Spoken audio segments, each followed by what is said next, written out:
राहुल गांधी जिंदाबाद जिंदाबाद अखिलेश यादव जिंदाबाद जिंदाबाद जिंदाबाद अखिलेश यादव कुशल तिवारी जिंदाबाद जिंदाबाद अखिलेश यादव कुशल तिवारी जिंदाबाद जिंदाबाद अरे बटन दबाओ शान से साइकिल के निशान पे, बटन दबाओ शान से साइकिल के निशान पे और जीत रहा है जीतेगा जीतेगा भाई जीतेगा जीत रहा है जीतेगा साइकिल साइकिल निशान जीतेगा जीत रहा है जीतेगा साइकिल निशान जीतेगा क्यों पड़े हो चक्कर में कोई नहीं है टक्कर में क्यों पड़े हो चक्कर में कोई नहीं है टक्कर में और जीत रहा है जीतेगा साइकिल निशान जीतेगा जीत रहा है जीतेगा साइकिल निशान जीतेगा समाजवादी पार्टी जिंदाबाद, जिंदाबाद जिंदाबाद अखिलेश यादव साइकिल निशान जिंदाबाद जिंदाबाद, इंडिया गठबंधन जिंदाबाद जिंदाबाद जिंदाबाद, अखिलेश समाजवादी यादव पार्टी कुशल तिवारी जिंदाबाद, जिंदाबाद जिंदाबाद समाजवादी पार्टी साइकिल निशान जिंदाबाद जिंदाबाद, समाजवादी पार्टी साइकिल निशान जिंदाबाद, जिंदाबाद, अखिलेश यादव राहुल गांधी जिंदाबाद जिंदाबाद, अरे बटन दबाओ शान से साइकिल के निशान पे बटन दबाओ शान से साइकिल के निशान पे और जीत रहा है जीतेगा साइकिल निशान जीतेगा और जीत रहा है जीतेगा साइकिल निशान जीतेगा और बटन हमारा कहाँ दबेगा साइकिल के निशान पे बटन हमारा कहाँ दबेगा साइकिल के निशान पे अखिलेश यादव आए हैं नई रोशनी लाए हैं समाजवादी अखिलेश पार्टी यादव आए हैं जिंदाबाद, नई रोशनी लाए समाजवादी पार्टी जिंदाबाद, जिंदाबाद अखिलेश यादव जिंदाबाद, जिंदाबाद जिंदाबाद अखिलेश यादव जिंदाबाद। जिंदाबाद जिंदाबाद। अब मैं उत्तर प्रदेश की विधानसभा के पूर्व स्पीकर, इटवा से विधायक, बहुत ही समाजवादी पार्टी के सीनियर लीडर माता प्रसाद पांडे जी से गुजारिश करूंगा कि आए और आदरणीय अखिलेश यादव जी का स्वागत करें।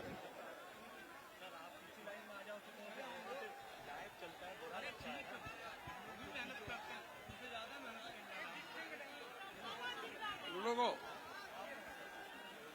हमारे बीच में आए हमारे पार्टी के राष्ट्रीय अध्यक्ष परम आदरणीय अखिलेश यादव जी और गठबंधन के नेतागण, सभी उपस्थित भाइयों और बहनों, यहाँ बहुत दिनों से, लंबे समय से भारतीय जनता पार्टी के लोग रहे हैं और ये उद्योग विहीन पिछड़ा जिला रहा है।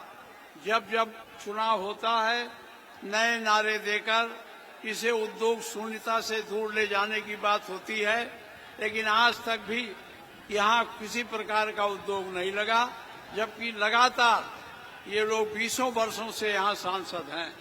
अब की बार आपसे मैं निवेदन करता हूँ कि इस परंपरा को बदलिए और नई विधा से समाजवादी पार्टी के उम्मीदवार माननीय कुशल तिवारी जी को साइकिल की बटन दबाकर भारी मतों से जिताइए।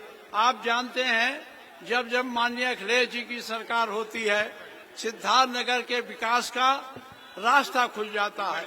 चाहे यूनिवर्सिटी बनाना हो, चाहे नदियों के पुल बनाने हो, चाहे किसी तरह का बात हो, लेकिन ये लोग जब आते हैं सारे विकास अपने आप रुक जाते हैं। हमारे स्वर्गीय नेता माननीय नेताजी ने, मुलायम सिंह जी ने यहाँ पिछड़े क्षेत्र में सारे नदियों पर पुल बनाकर, सड़क बनाकर यातायात की सुविधा हमें दी थी। आज वो सब टूट गई हैं और ये लोग यहाँ केवल और केवल अपना उल्लू सीधा करने के लिए उम्मीदवार बन करके जीत जाते हैं, हमारे दुख दर्द में शरीक नहीं होते हैं।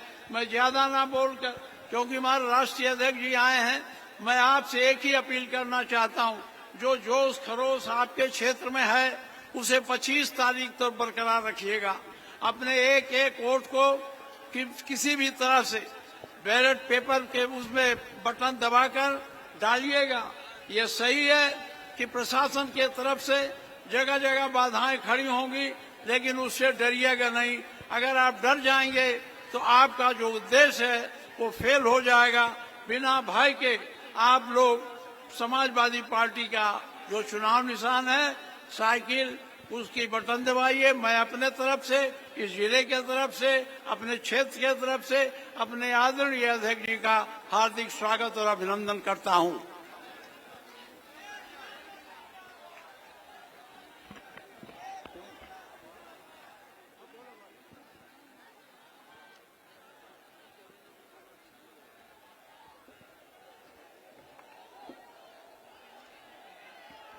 अब मैं सिद्धार्थनगर के जिला अध्यक्ष जो बहुत मेहनत कर रहे हैं इस पार्टी के लिए, रात दिन एक किए हुए हैं, मैं ऐसे जिला अध्यक्ष श्री लालजी यादव जी से गुजारिश करूंगा कि आएं और राष्ट्रीय अध्यक्ष जी का स्वागत करें।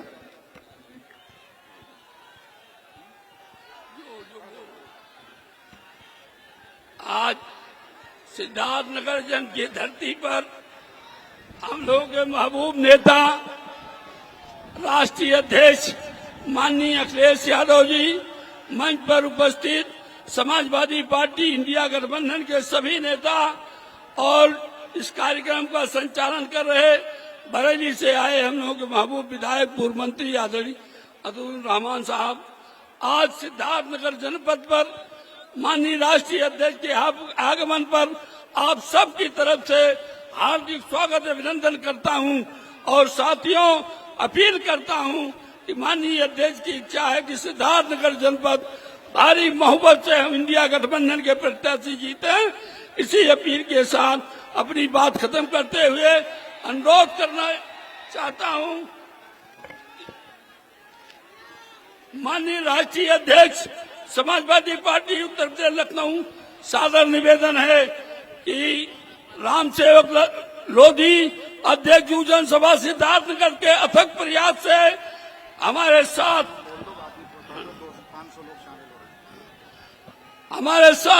मंच पर मुनराम लोधी और क्या नाम उनका, अरविंद कुमार लोधी जो बार एसोसिएशन के सिद्धार्थनगर जनपद के जिला अध्यक्ष हैं, उनके साथ 500 साथियों के साथ समाजवादी पार्टी शामिल हो रहे हैं। मैं आपकी तरफ से उन सभी साथियों को विश्वास दिलाना चाहता हूं कि जिस उद्देश्य से आप समाजवादी पार्टी में सम्मिलित हुए हैं, आपका सम्मान समाजवादी पार्टी में सुरक्षित रहेगा।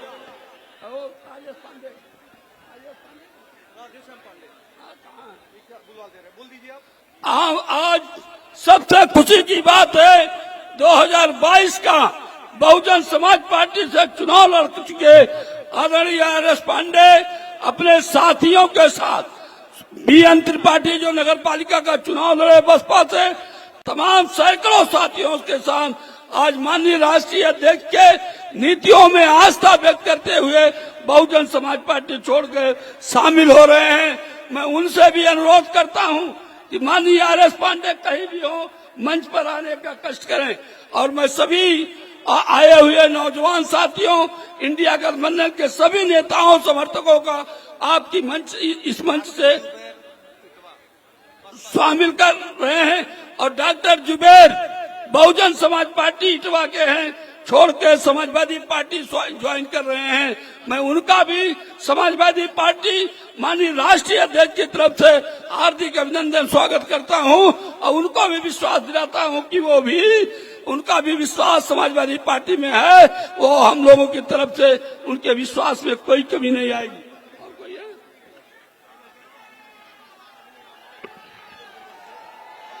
अब मैं जो लोग बहुजन समाज पार्टी छोड़कर आज आदरणीय राष्ट्रीय अध्यक्ष जी के सामने समाजवादी पार्टी में शामिल हो रहे हैं, श्री आर.एस. पांडे जी जो बहुजन समाज पार्टी के प्रत्याशी भी रहे 2022 में, और इनके साथ में तमाम साथी सर्वेश्वर त्रिपाठी जी जो प्रत्याशी ये भी रहे हैं, डॉक्टर बी.एन. त्रिपाठी, दिनेश प्रसाद त्रिपाठी, राहुल त्रिपाठी, कृष्ण गोपाल मिश्रा जी और तमाम लोग इनके साथ आज बहुजन समाज पार्टी छोड़कर समाजवादी पार्टी में शामिल हो रहे हैं। आए हुए सभी समाजवादी पार्टी में शामिल होने वालों का हम तहे दिल से पार्टी की तरफ से इनका आभार और शुक्रिया अदा करते हैं और अभिनंदन करते हैं। अब मैं आप सबके चहेते और डुमरियागंज लोकसभा के बहुत ही जनप्रिय लोकप्रिय प्रत्याशी, मैं कुशल तिवारी जी से गुजारिश करूंगा कि आएं और अपने विचार रखें। माननीय कुशल तिवारी जी, पूर्व सांसद जी।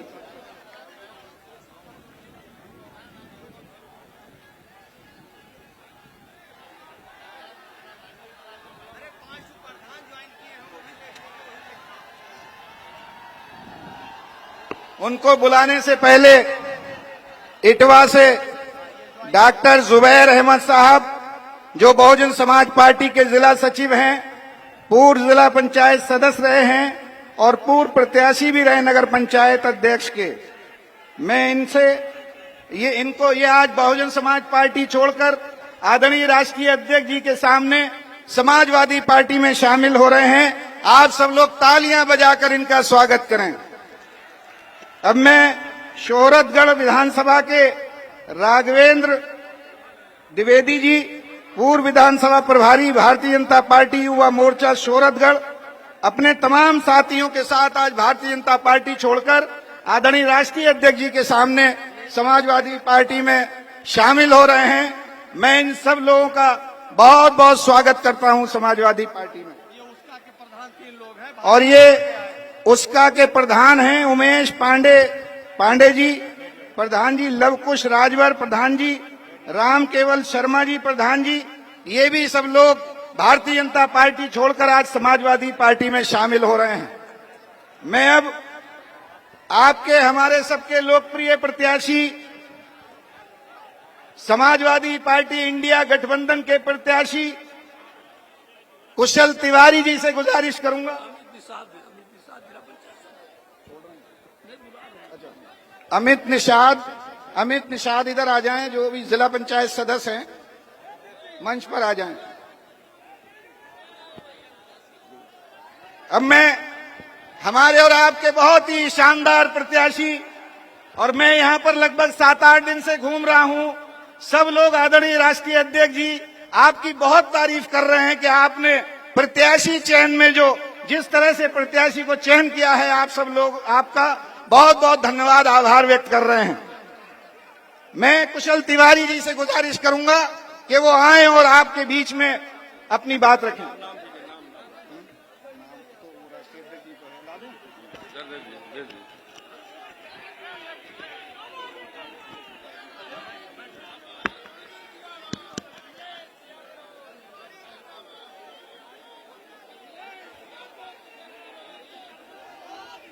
आज यहाँ पर देखिए, हम लोगों के बड़े सौभाग्य की बात है क्या हमारे बीच में हम दे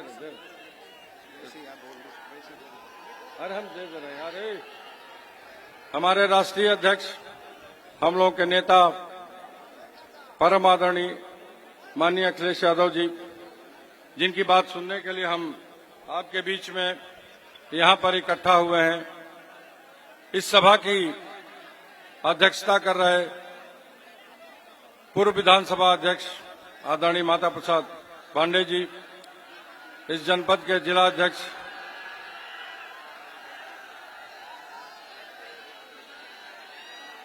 आदरणीय लाल जी यादव जी, अरे थोड़ा सा सुन लीजिए भाई, सुन लीजिए। हमारी डुमरियागंज की विधायिका सईदा खातून जी, और मंच पर मौजूद यहाँ हमारे बड़े भाई गणेश शंकर पांडे जी, विनय शंकर पांडे जी, विनय शंकर तिवारी जी, पप्पू चौधरी जी, पूर्व विधायक, यहाँ पर मौजूद हमारे भाई पूर्व सांसद आलोक तिवारी जी, पूर्व विधायक विजय पासवान जी, और यहाँ पर मौजूद, मैं सबका नाम नहीं लूंगा क्योंकि समय कम है, मैं सबका एक साथ स्वागत करते हैं। मोनू चतुर्वेदी जी, हमारी नाम नहीं लेंगे तो चमन आरा जी हमसे नाराज हो जाएंगे। हमारे बर्डपुर के अध्यक्ष प्रधान जी, यहाँ पर हमारे पूर्व सांसद आदरणीय मुकीम साहब, यहाँ पर मौजूद हम सभी बड़े बुजुर्गों, नौजवान दोस्तों, आप सबका स्वागत करते हुए आज देखिए, ये चुनाव का समय है ये चुनाव और चुनाव से थोड़ा सा अलग है। अरे थोड़ा सा भाई जोश में होश भी जरूरी होता है। और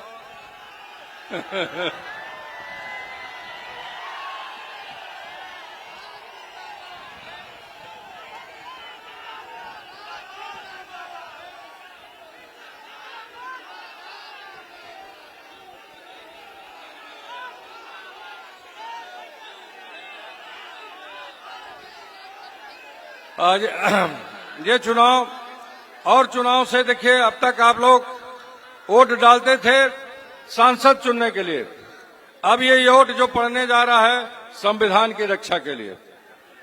आज हमारा आइन, हमारा संविधान खतरे में है भाइयों। आपकी धरती इस बात का गवाह है। मैं माननीय अपने नेता राष्ट्रीय अध्यक्ष जी को बताना चाहता हूं कि यहां पर बाढ़ की इतनी बड़ी समस्या है, जो हमारी यहाँ की, अगर ये बाढ़ और बीमारी, जब बाढ़ आती है तो राप्ती नदी से ये हमारा पूरा पूर्वांचल का क्षेत्र प्रभावित हो जाता है। और बाढ़ के बाद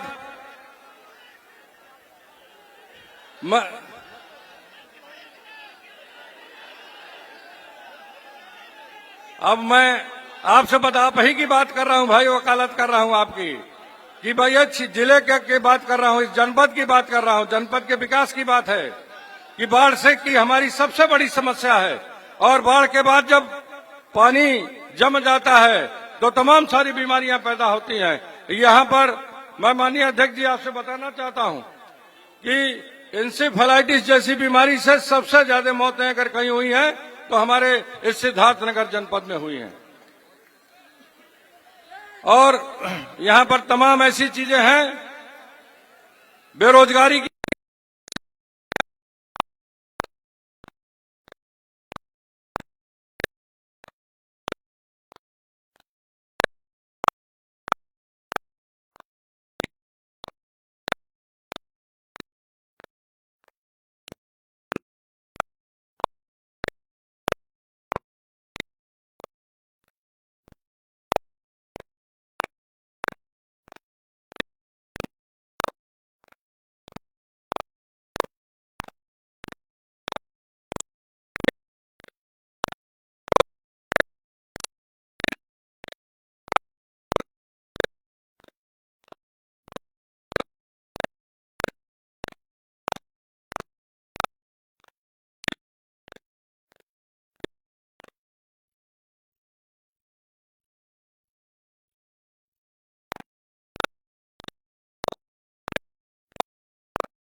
लड़ने के लिए आए हैं।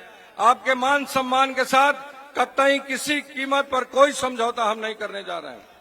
आपके मान सम्मान की लड़ाई लड़ी जाएगी और यहां से बेईमानों का खात्मा किया जाएगा। आपको भरोसा और विश्वास दिलाते हैं।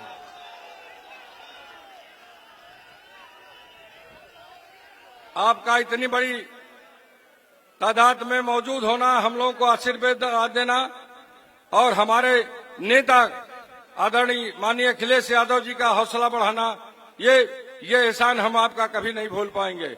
इसके लिए जो भी संघर्ष हमें करना पड़ेगा, हर लड़ाई आपका भाई, आपका बेटा बन करके करने का मेरा प्रयास होगा। इन्हीं बातों के साथ मैं आप सभी के प्रति अपना आभार व्यक्त करते हुए अपनी वाणी को विराम देता हूं। बहुत बहुत धन्यवाद, बहुत बहुत शुक्रिया। जय भारत, जय समाजवाद।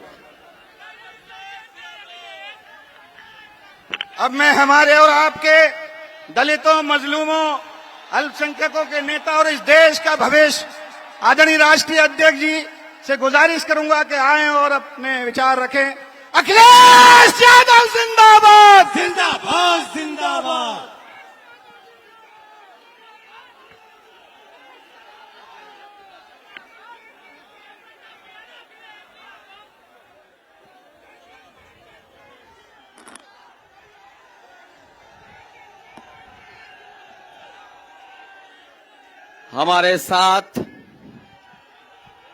हमारे साथ मंच पर विधानसभा में कई बार रहे विधानसभा के अध्यक्ष, पार्टी के बहुत वरिष्ठ नेता आदरणीय माता प्रसाद पांडे जी, हमारी पार्टी के जिलाध्यक्ष लालजी यादव जी, हमारे साथ जिनके लिए हम आप सब लोग इस मैदान में समर्थन देने आए हैं, समाजवादी पार्टी और इंडिया गठबंधन के प्रत्याशी भीष्म शंकर तिवारी जी उर्फ कुशल तिवारी जी, मंच पर उपस्थित समाजवादी पार्टी की विधायिका सईदा खातून जी, पूर्व राज्यसभा में सांसद रहे आलोक तिवारी जी, पूर्व विधायक अनिल सिंह जी, विजय पासवान जी, काजी शहजा पप्पू चौधरी जी, चेयरमैन चमन आरा जी, पूर्व सांसद मुकीम चौधरी साहब, अरशद खुर्शीद जी, उग्रसेन सिंह जी, कमरुज्जमान साहब, इमरान लतीफ साहब, जलाल अहमद जी और बड़ी संख्या में कांग्रेस पार्टी के नेता, समाजवादी पार्टी के नेता, इंडिया गठबंधन के सभी सहयोगी संचालन कर रहे अताउर रहमान साहब और इस चुनावी जनसभा में उपस्थित हमारे सभी आदरणीय बुजुर्ग, किसान भाई, बड़ी संख्या में मैं देख रहा हूं नौजवान साथी, पत्रकार बंधुओं, मैं सबसे पहले उपस्थित आप सबका जो इस चुनावी जनसभा में उपस्थित हैं, मैं आप सभी का बहुत बहुत धन्यवाद और आभार प्रकट करना चाहता हूं।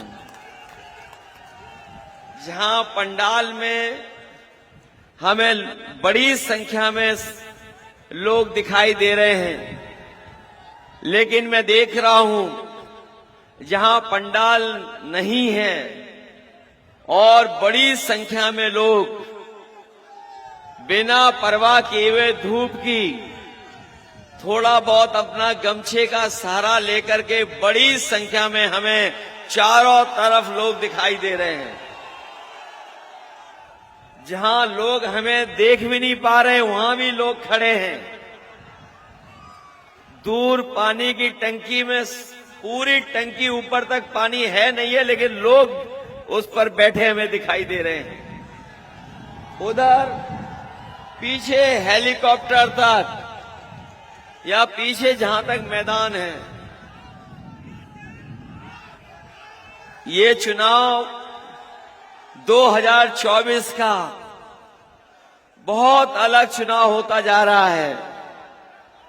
इस चुनाव में देखने को मिल रहा है कि हर सीमाएं जनता ने तोड़ दी हैं और पूरी तरीके से समर्थन के लिए और इंडिया गठबंधन के समर्थन के लिए निकल पड़ी हैं।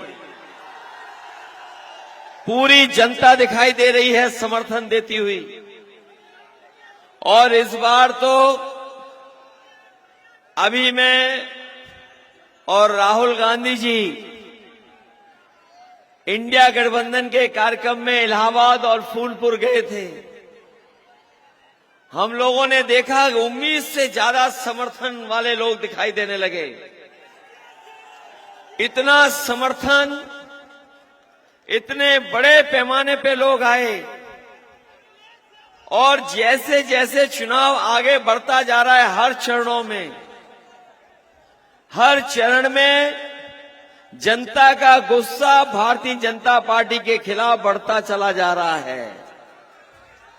और आप देख लेना, जिस समय 7वें चरण में चुनाव पहुंचेगा, जनता का गुस्सा 7वें आसमान पे दिखाई देगा।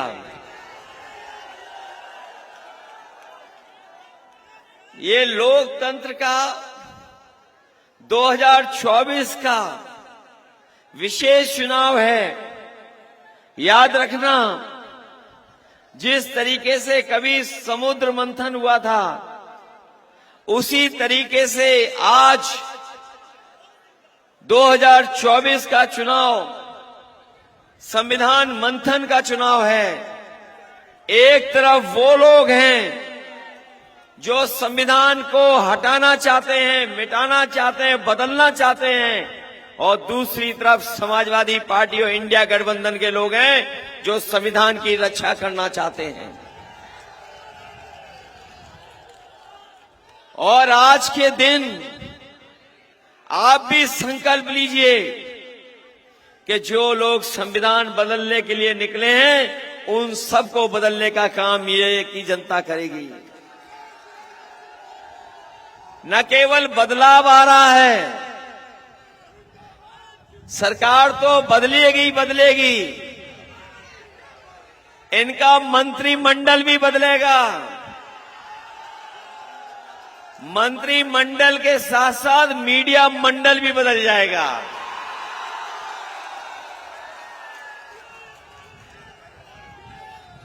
बताओ, मंत्रिमंडल के साथ मीडिया मंडल बदलेगा कि नहीं बदलेगा? और पिछले 10 सालों में आपने इनकी हर बात झूठी देखी होगी। इनके वादे झूठे निकले। ये वही लोग हैं जिन्होंने भरोसा दिलाया था गरीबों को, किसान भाइयों को, कि सरकार में आएंगे तो किसानों की आय दोगुनी हो जाएगी। हमारा यहाँ का किसान और गरीब जानता होगा, किसी की पैदावार की आय दोगुनी सरकार में नहीं हुई। और जिस तरीके से लागत बढ़ाई है, कीटनाशक दवाइयों की कीमत बढ़ाई, डीजल बढ़ाया, खाद, डीएपी, बिजली का बिल सब महंगा कर दिया। जहां किसान की आय दोगुनी नहीं हुई, वहीं किसानों पर कर्ज बढ़ता चला जा रहा है। कर्ज लगातार बढ़ा है किसान पर, गरीब पर। और जिस तरह के फैसले दिल्ली की सरकार ने लिए हैं कि बड़े बड़े उद्योगपतियों का कर्ज माफ कर दिया, और जो जानकारी मिल रही है वो जानकारी ये है कि अभी तक 10 साल में बीजेपी की सरकार ने 25 लाख करोड़ रुपए उद्योगपतियों के माफ किए हैं। वहीं किसानों की जमीन कब्जा करने के लिए, उनकी पैदावार को कब्जा करने के लिए ये काले कानून भी लेकर के आए थे। लेकिन हमारा किसान इकट्ठा खड़ा हो गया, किसान ने विरोध कर दिया और दिल्ली घेर ली। हजारों शहीद हुए, न जाने क्या क्या प्रशासन और सरकार ने किया, लेकिन हमारा किसान पीछे नहीं हटा। और अंततः उन्हें अपने काले कानून वापस लेने पड़े। जो सरकार 25 लाख करोड़ उद्योगपतियों का पैसा माफ किया, जिन्होंने ये कानून बनाया कि जो कर्ज है जिन पर 5 करोड़ से ऊपर, उनका कर्ज माफ किया जाएगा। 5 करोड़ से ऊपर वाला तो कर्ज माफ हो गया, लेकिन हमारा किसान और गरीबों का जो लाखों में कर्ज, वो नहीं माफ हुआ। हम अपने गरीब भाइयों को, किसान भाइयों को कह के जा रहे हैं, इंडिया गठबंधन ने तय किया है 4 जून के बाद सरकार बनेगी और हमारे किसानों का भी कर्ज माफ करने का फैसला लिया जाएगा। न केवल कर्ज माफी का फैसला होगा, बल्कि जो कानूनी अधिकार की मांग रही है कि किसानों की फसल के लिए एमएसपी दी जाए, एमएसपी के लिए कानूनी अधिकार मिले, हम अपने किसानों को भरोसा दिला के जा रहे हैं कि एमएसपी के लिए भी उनको कानूनी अधिकार दिलाने का काम इंडिया गठबंधन और समाजवादी सरकार में होगा। जहां इन्होंने किसानों को धोखा दिया, वहीं यहां के मौजूद नौजवान जानते होंगे, इस सरकार में जो भी परीक्षा हुई उस सब परीक्षाओं के पेपर लीक हो गए। इस सरकार ने जो भी परीक्षा क्या पेपर होना था समय पर, न समय पे कराया इन्होंने। और जब हमारा नौजवान पढ़ा लिखा कोचिंग करने के बाद, तैयारी के बाद परीक्षा देने गया तो बाद में उसको पता लगा कि पेपर लीक हो गया। जितनी भी परीक्षाएं हुई सबका पेपर लीक हो गया। ये नौजवान जानते होंगे, 1 2 नहीं, 3 नहीं, 4 नहीं, 5 नहीं, 10 से ज्यादा परीक्षा हुई और सबके पेपर लीक हो गए। हाल ही में पुलिस की भर्ती का पेपर लीक, याद होगा आपको, 2 दिन परीक्षाएं कराई। हमारे नौजवान तैयारी करके गए, मेहनत करके गए, जितनी कोचिंग के लिए खर्चा होना था कोचिंग के लिए खर्चा किया, और उन्हें लगा कि कम से कम अब नौकरी मिल जाएगी। लेकिन जब परीक्षा देने गए और परीक्षा दे करके जब घर आए तो पता लगा कि पुलिस की भर्ती वाला भी पेपर लीक हो गया। लाखों लाख नौजवानों ने परीक्षा लिखी हैं, सब पेपर लीक हुए। अभी तक 60 लाख नौजवानों ने परीक्षा लिखी थी।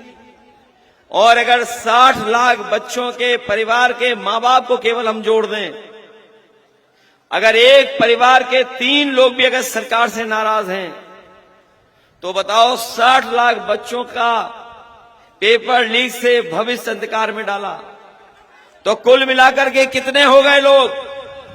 अगर 60 लाख का गुणा 3 में कर देंगे तो 1 करोड़ 80 लाख, और यही 1 करोड़ 80 लाख का अगर हम भाग दे दें 80 लोकसभाओं से, तो हर लोकसभा में 2,25,000 वोट कम हुआ है इनका।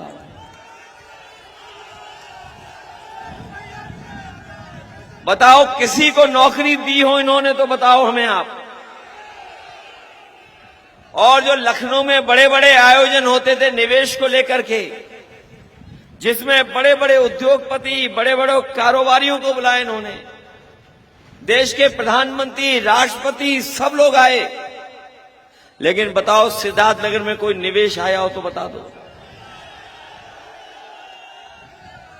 जो हमारे उल्टा पुल्टा मुख्यमंत्री हैं जो गिनती करते थे इतने लाख करोड़, बताओ कोई निवेश आया हो तो बता दो। न नौकरी दी, न रोजगार का इंतजाम किया। मैं अपने नौजवानों से कहना चाहता हूं, ये केवल आपकी नौकरी नहीं छीनी है, इन्होंने आपका 1/3 जीवन बर्बाद किया है, 1/3 जीवन। और ये पेपर लीक हुए नहीं हैं, सरकार ने जानबूझ करके पेपर लीक करवाए हैं। जो लोग समय समय पे बुलडोजर लेके चल देते हैं, जो जब चाहते हैं तब बुलडोजर में चाबी लगा के चालू कर लेते हैं, बताओ एक भी पेपर लीक वाले पे बुलडोजर चला हो तो बता दो हमें। इनके भाषणों में पेपर लीक के बारे में अगर कोई एक बात कह रहे हो तो बताइए आप। कोई भी सरकार का व्यक्ति नहीं कह रहा। केवल नौकरी रोजगार नहीं छीने आपसे। याद कीजिए हमारे नौजवान सड़कों पर दौड़ करके मैदानों में तैयारी करते थे कि फौज में भर्ती हो जाएगी उनकी। ये जो फौज की भर्ती न केवल कम करना शुरू कर दिया इन्होंने, बल्कि अग्निवीर जैसी व्यवस्था लेकर के आए जिसमें केवल 4 साल की नौकरी मिलेगी। वो भी आधी अधूरी नौकरी है, पूरी नौकरी नहीं है। अपने नौजवानों को कह के जा रहे हैं हम लोग, दिल्ली में सरकार बनने जा रही है, 30 लाख नौकरियां खाली हैं, 30 लाख नौकरियों का पूरा आरक्षण का पालन करते हुए अपने नौजवानों को नौकरी दिलाएंगे और साथ ही साथ अग्निवीर जैसी व्यवस्था हमेशा हमेशा के लिए खत्म हो जाएगी। ये अग्निवीर व्यवस्था हम स्वीकार नहीं कर सकते समाजवादी लोग। मैं देखता हूं कि कई बार हमारे, हालांकि खाकी वर्दी पहनने वाले हमारी मदद बहुत करते हैं कई बार,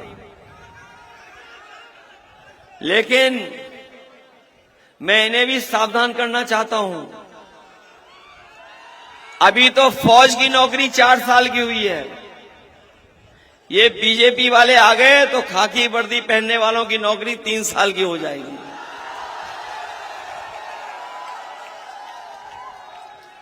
तो कभी कभी प्रेस के साथ ही हम लोग सवाल पूछते हैं कि ये कैसे संभव है, तो हम उनसे पूछते हैं कि बताओ, क्या आपको पता था कि हवाई जहाज बिक जाएंगे? क्या आपको पता था हवाई अड्डे बिक जाएंगे? क्या आपको पता था रेलगाड़ियां बिक जाएंगी, रेलवे स्टेशन बिक जाएंगे? क्या आपको पता था कि अग्निवीर जैसी व्यवस्था आ जाएगी? क्या आपको पता है कि जीएसटी लागू कर करके हर चीज सरकार महंगी कर देगी? क्या आपको पता था कि बीजेपी के लोग बोरी से खाद चोरी कर लेंगे? क्या आपको पता था? क्या आपको पता था कि आधी रात बीजेपी वाले नोटबंदी करा देंगे? जब ये नहीं पता था तो याद रखना, वो ऐसे ही नारा नहीं दे रहे हैं 400 पार। वो संविधान बदलना चाहते हैं, हर व्यवस्था को बदलना चाहते हैं, इसीलिए वो कह रहे हैं 400 पार। लेकिन इस बार जनता इन्हें हराएगी, हार के जाएंगी ये 400 सीटें। ये बाद में समझ में आया, ये बाद में समझ में आया कि ये 400 पार क्यों बोल रहे हैं। ये 400 पार आप नहीं समझे क्यों बोल रहे थे 400 पार? ये कह रहे थे कि 400 पार सीटें जीतेंगे। अगर लोकसभा में 543 सीटें हैं तो बताओ 400 पार कितनी सीटें बची? 143 सीटें हैं। ये 400 पार 143 सीट की बात कर रहे थे, 143 सीटों की, 400 सीटों की बात नहीं कर रहे थे। और याद रखना, इस बार देश की 140 करोड़ जनता इनको 140 सीट के लिए भी तरसा देगी, क्योंकि तभी तो बोल रहे हैं 400 पार। तो 400 पार तो केवल 143 सीटें हैं। और याद है आपको, जब पिछला चुनाव था तो राशन में क्या क्या दे रहे थे आपको? जब राशन दे रहे थे गरीबों को तो राशन में बहुत सा चना भी दे रहे थे, रिफाइंड तेल दे रहे थे, नमक भी दे रहे थे। और आज क्या दे रहे हैं राशन में? मात्रा भी कम कर दी। जैसे बोरी से चोरी की, वैसे ही राशन में भी चोरी हो गई। इसलिए इंडिया गठबंधन और समाजवादी पार्टी ने तय किया है कि इस बार राशन की गुणवत्ता बेहतर करेंगे। जो राशन है उसकी मात्रा भी बढ़ाएंगे, क्योंकि जो मात्रा है उसमें पर्याप्त भोजन नहीं मिल पा रहा है, भरपेट भोजन नहीं मिल पा रहा है, उसकी गुणवत्ता भी खराब है। तो जहां राशन की गुणवत्ता को बेहतर करेंगे, और वहीं आपने देखा होगा कि संपन्न लोग, बड़े लोग बाजार से पैकेट का आटा खरीद करके खा रहे हैं।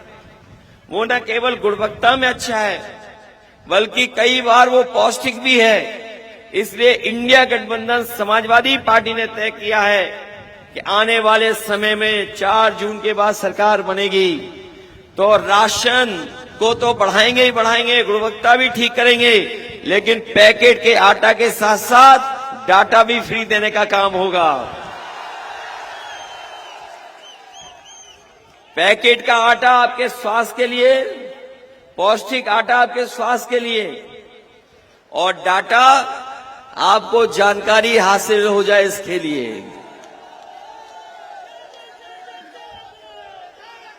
आजकल डाटा हर एक को चाहिए, बिना डाटा के कोई काम नहीं हो पा रहा है। हमें याद है जिस समय कोरोना और कोविड, वहां सरकार की तो नाकामी थी, लेकिन जिनके पास सुविधा थी, साधन था, जिनके पास कंप्यूटर था, लैपटॉप था, और जिन पे पर्याप्त डाटा था, उनके परिवार के बच्चों का 1 साल 2 साल नहीं खराब हुआ। लेकिन गरीब परिवार के बच्चों की पढ़ाई से लेकर के 1-1 साल 2-2 साल खराब हो गया। और उस समय हमारे गरीबों पे इंतजाम नहीं था। इसलिए जरूरी है, जब इन कंपनियों ने मोबाइल बाजार में लाए तो डाटा फ्री दे रहे थे। जब सबके पास मोबाइल हो गया, सब चलाने लगे, तो डाटा का भी पैसा लेने लगे। इसलिए पैकेट के आटा के साथ डाटा फ्री दिलाने का काम करेंगे। हमारे तमाम समाजवादियों को याद होगा कि जब समाजवादी सरकार थी तो हम लोगों ने इतना बड़ा लैपटॉप दिया था आपको, और जिन बच्चों के पास होगा वो आज भी चल रहा होगा, उसी की नकल कर ली। अगर हम लोगों ने उसमें फोटो लगाई तो लखनऊ वालों ने भी अपनी फोटो लगवा दी उसमें। लेकिन हम लोगों ने इतना बड़ा दिया था, उन्होंने साइज क्या कर दिया, और इतना रद्दी दिया है कि उंगली चलाते रहो, वो चलता ही नहीं है। बताओ गड़बड़ किया कि नहीं किया गड़बड़ उन्होंने?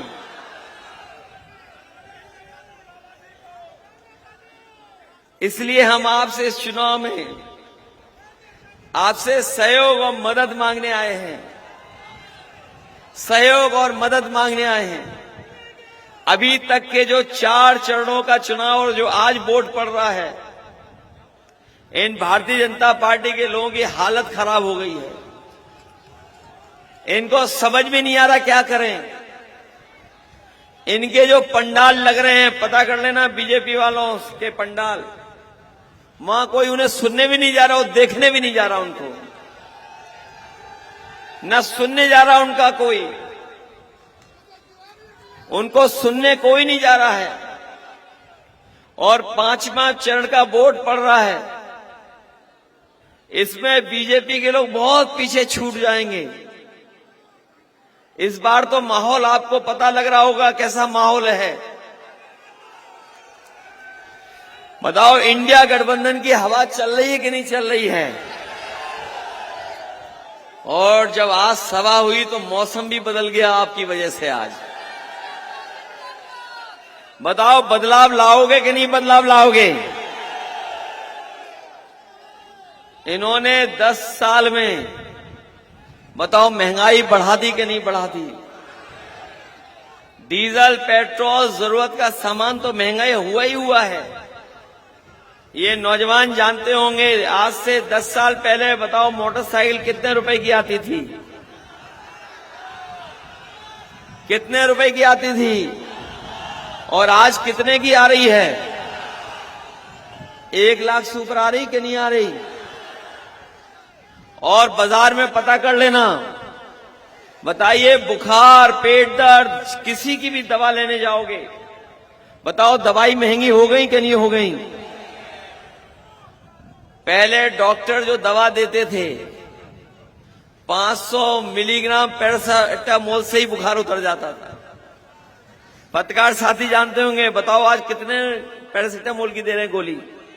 650 की। तब भी बताओ बुखार उतरेगा नहीं उतरेगा पता ही नहीं है। बताओ महंगाई बढ़ गई दवाइयों की कि नहीं बढ़ी? और आपको मैंने पिछली बार भी उदाहरण दिया था, ये महंगाई और मुनाफों को लेकर के बीजेपी काम कर रही है। याद होगा पार्ले जी बिस्किट पैकेट कितना बड़ा आता था पहले, और अब कितना बड़ा हो गया? कितने बिस्किट का पैकेट है? अब ये बीजेपी वाले आ गए तो एक बिस्किट का पैकेट आपको मिलेगा अब आने वाले। इन्होंने इलेक्टोरल बॉन्ड से पैसा वसूला कि नहीं वसूला? कोई कंपनी नहीं छोड़ी इससे पैसा ना लिया हो बीजेपी वालों ने।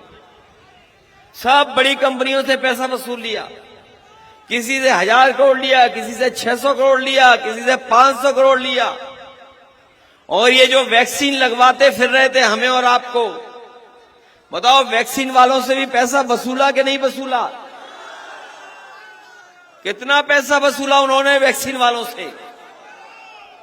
और अब वैक्सीन कंपनी बोल रही है कि जिनको हमने वैक्सीन लगवा दी है, जो बाजार में वैक्सीन है, अब हम वो वैक्सीन वापस ले लेंगे। बताओ जो वैक्सीन शरीर में चली गई वो वापस कैसे आएगी? ये बता दो हमें। कोई वापस कर सकता है? हम तो बच गए, हमने तो नहीं लगवाई। ये हमारे पुलिस वाले, इनको तो जबरदस्ती लगवा दी गई।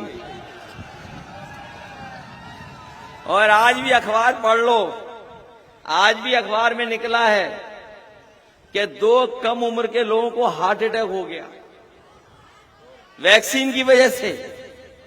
और अंग्रेजी अखबार आपने नहीं देखा होगा, आज बड़े अखबार में निकला है कि किस तरीके से बीमारी फैल रही है या लोगों को परेशानी पैदा हो रही है। ये बीजेपी वाले हमारी आपकी जान के भी पीछे पड़े और संविधान के भी पीछे पड़े हैं। बताओ, पड़े हमारी जान और आपकी जान के पीछे और संविधान के पीछे पड़े कि नहीं पड़े हैं? और कई जगह हमें देखने को मिल रहा है कि एक दल है जिसका एक विधायक गलती से जीत गया, वो भी अंदर ही अंदर हाथ मिला लिए बीजेपी से। इसलिए अपने बहुजन समाज के लोग सावधान हैं कि नहीं हैं? आप लोग भी सावधान रहिए और अपने बहुजन समाज के बहुत सारे अपने समर्थक हैं, हम उन्हें भी सावधान करने आए हैं। क्योंकि ये भारतीय जनता पार्टी अगर चुनाव जीत गई तो ये संविधान बदलने का काम करेगी, और अगर संविधान बदलेगा तो हमारे आपके अधिकार छीन जाएंगे। जो कुछ हमें और आपको सम्मान मिलता है वो भी छीन लेंगे लोग। जो हमारा वोट डालने का अधिकार है वो भी छीन लेंगे। याद रखना, ये बाबा साहब भीमराव अम्बेडकर जी का दिया हुआ संविधान हमारे आपके लिए संजीवनी है। इसलिए चुनाव में जहां हम अपने भविष्य के लिए और आने वाली पीढ़ी के भविष्य के लिए वोट डालने जा रहे हैं, वहीं बाबा साहब का दिया हुआ संविधान को भी बचाने का काम करना। इसलिए हम आपसे निवेदन और अपील करने आए हैं। हमें याद है जब समाजवादियों की सरकार थी तो हम लोगों ने यूनिवर्सिटी से लेकर के एम्बुलेंस की सुविधा भी दी थी। वो एम्बुलेंस की सुविधा इस तरह की थी कि गांव में अगर कोई परेशानी तकलीफ में रहता था तो फोन करने पर एम्बुलेंस उसकी मदद करने के लिए पहुंचती थी। और अब एम्बुलेंस भी खराब कर दी इन्होंने। एम्बुलेंस तो की खराब, साथ ही साथ पुलिस के लिए रिस्पांस सिस्टम दिया था गाड़ियों का 100 नंबर। ये हम लोग अमेरिका गए थे, ये दिल्ली वाले जो लगातार कुछ कुछ बोल रहे हैं, ये जो दिल्ली वाले हैं क्यूटो के प्रधान सांसद, वो कुछ कुछ बोल रहे हैं। ये जो पुलिस का रिस्पांस सिस्टम है ये हम लोग अमेरिका के से सीख करके आए थे। यहां के वरिष्ठ आईएएस आईपीएसओ को भेजा था वहां पर, और एक प्रोफेसर वेंकट हैं, बहुत जानकार हैं, जिन्होंने एम्बुलेंस को इस तरह की व्यवस्था दी थी। उन्हें भेज करके हम लोगों ने डायल 100 की व्यवस्था उत्तर प्रदेश में लागू की थी। और वो डायल 100 व्यवस्था ये थी कि अगर आप कहीं पर भी हैं और कहीं तकलीफ और परेशानी में हैं तो फोन करने पे 10 या 15 मिनट में पुलिस पहुंचना चाहिए, ये व्यवस्था थी। लेकिन हमारे लखनऊ वाले उल्टे पुल्टे मुख्यमंत्री जी ने उस 100 नंबर को 112 कर दिया। और हमारे खाकी पहनने वाले भाइयों को लगा कि रेट जब उधर बढ़ गया तो रेट यहां भी बढ़ा देना चाहिए। और इधर अगर आप फोन करते होगे तो दोनों पक्षों से वसूल लेते हैं पैसा। इसलिए सावधान हो कि नहीं हो आप लोग। हम आपको ये भी भरोसा दिला के जा रहे हैं कि जब भी हमें सरकार बनाने का मौका मिलेगा, ये समय समय पर बाढ़ की वजह से और सीमा के बिल्कुल करीब में होने की वजह से आपके नदियां नालों से बहुत ही क्षति होती है। जहां आपकी खेती बर्बाद होती है, वहीं जीवन को भी खतरा पैदा हो जाता है, बीमारियां हो जाती हैं। इतने वर्षों में किसी ने इस तरफ ध्यान नहीं दिया जितना ध्यान देना चाहिए था। हम आपको भरोसा दिला के जा रहे हैं, बाढ़ का नियंत्रण करने के लिए जो भी हमें बड़ा सा बड़ा फैसला लेना पड़ेगा और ज्यादा से ज्यादा बजट खर्च करना पड़ेगा, हम लोग बाढ़ को नियंत्रण कर करके आपके खेती और आपके जीवन को बचाने का काम करेंगे। और वहीं मुझे याद है जब मैंने आगरा लखनऊ एक्सप्रेसवे सड़क बनाई थी, जिस समय आगरा लखनऊ की सड़क बनाई थी और लखनऊ से पूर्वांचल को जोड़ने के लिए एक बड़ी सड़क बनाने का फैसला लिया था। जब 2017 का चुनाव से पहले हम लोगों ने यह भी तय किया था कि अगर हमें उत्तर प्रदेश के एक कोने से दूसरे कोने को जोड़ना पड़ेगा, और उसमें सिद्धार्थनगर को झांसी से जोड़ने का हमने फैसला लिया था।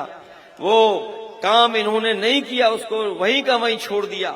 जो हमारा फैसला था समाजवादियों का कि सिद्धार्थनगर से झांसी जोड़ दें, हमारे जो उत्तर प्रदेश के मुख्यमंत्री जी हैं जो हर काम उल्टा करते हैं, उन्होंने सिद्धार्थनगर को न जोड़ करके सड़क को ऐसे घुमा दिया, जिसकी वजह से सिद्धार्थनगर नहीं जुड़ पाया। हम अपने सिद्धार्थनगर के लोग कह के जा रहे हैं, जब भी समाजवादी लोग सरकार में आएंगे, आपको सिद्धार्थनगर से सीधा लखनऊ पहुंचने के लिए एक्सप्रेसवे देने का काम करेंगे। और ये एक्सप्रेसवे इसलिए देना जरूरी है, जब कोरोना और कोविड के समय पर आपके घर परिवार के लोग महाराष्ट्र से, गुजरात से, जो महाराष्ट्र के लोग हैं दूसरे रास्ते से आए थे, लेकिन जो गुजरात में या उस तरफ काम करने निकल गए थे, वो सब के सब झांसी से लेकर के और आपके बीच में लौटे थे।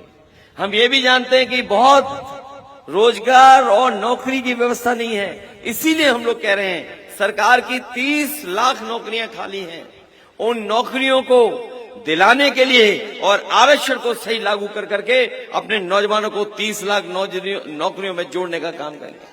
और वहीं रोजगार के लिए अगर हमें व्यवस्था बनानी पड़ेगी, क्योंकि जहां 80% से ज्यादा नौजवान बेरोजगार हो, उसके लिए कुछ न कुछ सोचना पड़ेगा।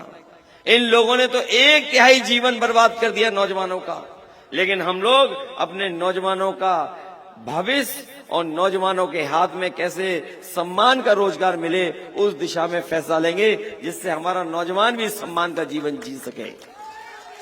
इसलिए मदद करिए हमारी, आप सब लोग मदद करोगे, सब लोग।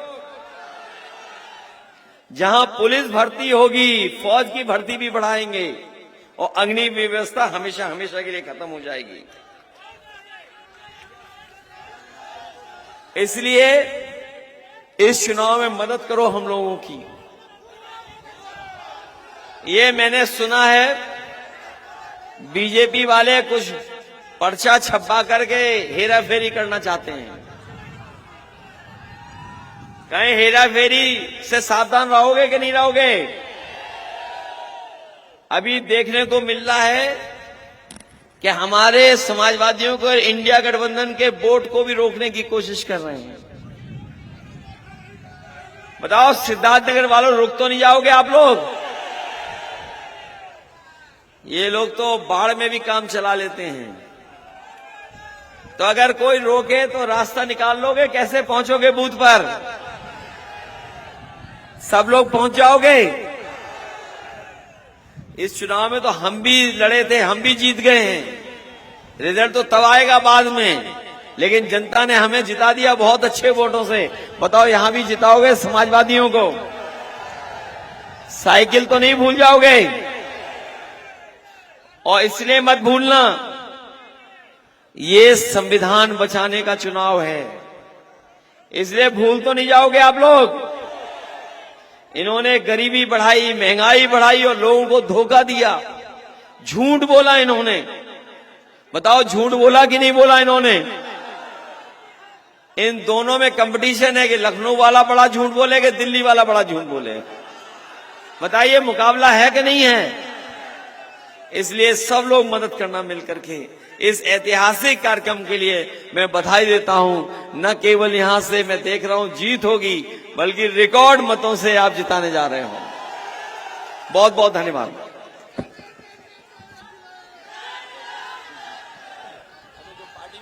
हेलो, जो अखिलेश यादव जिंदाबाद। जो साथी पार्टी में शामिल हुए हैं, मैं उन सब का स्वागत करता हूं, धन्यवाद देता हूं, बधाई देता हूं। और हमें उम्मीद है वो और उनके तमाम साथी मिलकर के समाजवादी पार्टी और इंडिया गठबंधन के प्रत्याशी को साइकिल चुनाव चिन्ह पे सबसे ज्यादा वोट देकर के जिताएंगे। बहुत बहुत धन्यवाद सबका। इंडिया गठबंधन जिंदाबाद जिंदाबाद। अखिलेश यादव राहुल गांधी